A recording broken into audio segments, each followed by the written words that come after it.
I will never forget the sound of the snake. It was late at night, and I was hiding in the corner of the old man's hut, too scared to move, too scared to breathe. The snake was huge, hissing as it slithered through the dirt, its scales making a dry, rustling sound. And then, I heard him whispering to it, calling it by name. It all started when I was sent to live with Uncle Kofi. He was an old man, known in the village for being strange. People said he had secrets, things no one dared to talk about. My parents didn't believe in such stories, and we were poor, so they sent me to stay with him to help out on his farm. I wasn't thrilled about going, but I knew I had no choice. When I arrived, Uncle Kofi seemed like any other old man. He smiled when he saw me, though his eyes had a strange glint.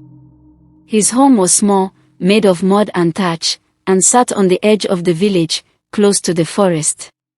At first, everything seemed normal. He had me do chores, clean the hut, fetch water, and cook the food.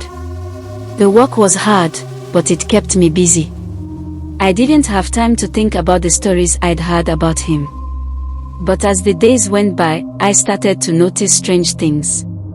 Uncle Kofi would disappear for long periods, sometimes in the middle of the night. I would hear him talking to someone, but when I checked, he was always alone. And then there were the snakes.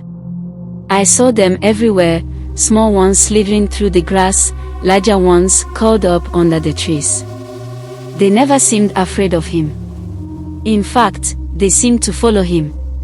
One night, I woke up to the sound of chanting. It was Uncle Kofi's voice, low and steady, coming from outside the hut. I peeked through the door and saw him sitting by a fire, surrounded by small stones arranged in a circle. He was holding something in his hand, a small statue shaped like a snake.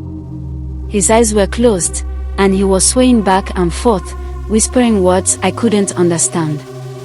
I wanted to run, but my legs wouldn't move. I just stood there, frozen, watching as he continued to chant. And then, from the shadows, I saw it, a snake, larger than any I had ever seen, slowly slithering toward him.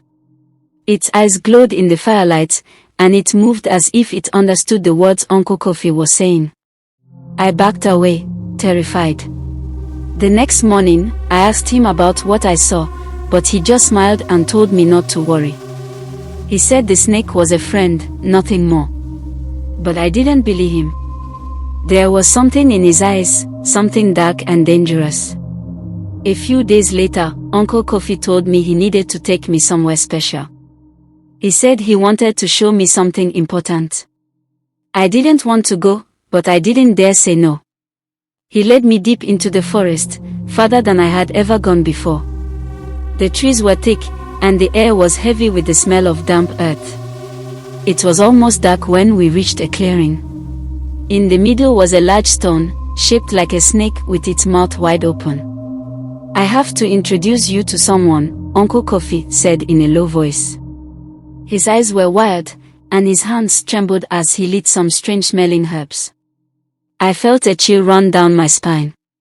I wanted to turn around and run, but I was too scared to move.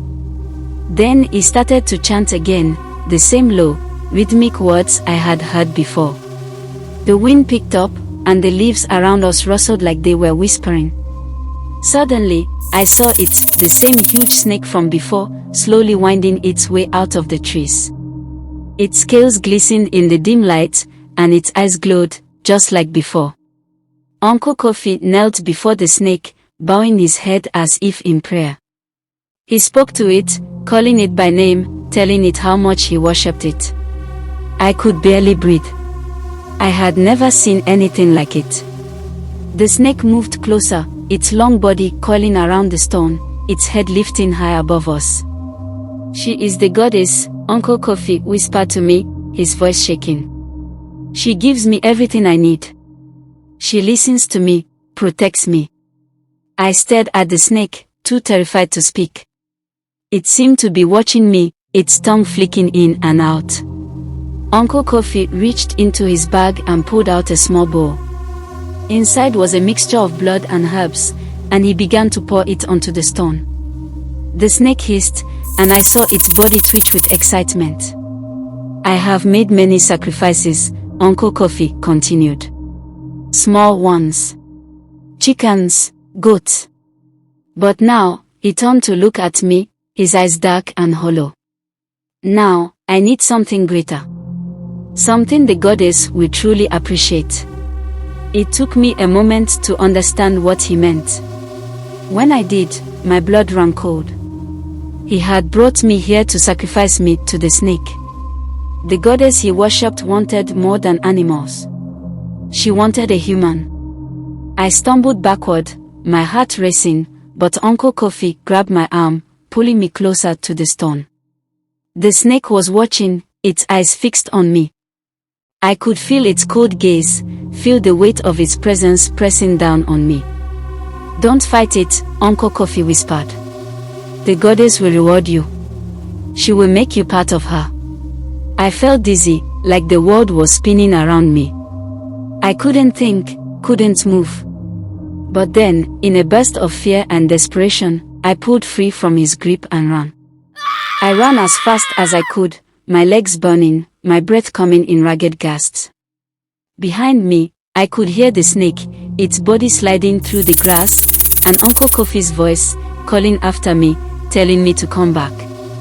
I didn't stop until I reached the village. I ran straight to my parents and told them everything. They didn't believe me at first, but when they saw how scared I was, they went to the elders.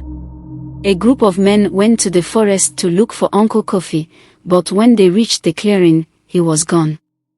The stone was still there, and they found the remains of small animals, but there was no sign of Uncle Kofi or the snake. No one ever saw him again. Some say he was taken by the goddess, that he became one of her followers in the afterlife.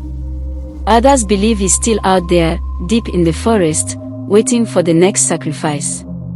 As for me, I'll never forget the sound of that snake, the way it moved, the way it watched me. Sometimes, late at night, when everything is quiet, I still hear the hiss of a snake, and I wonder if Uncle Kofi is out there, still whispering to his goddess, still worshipping, still waiting.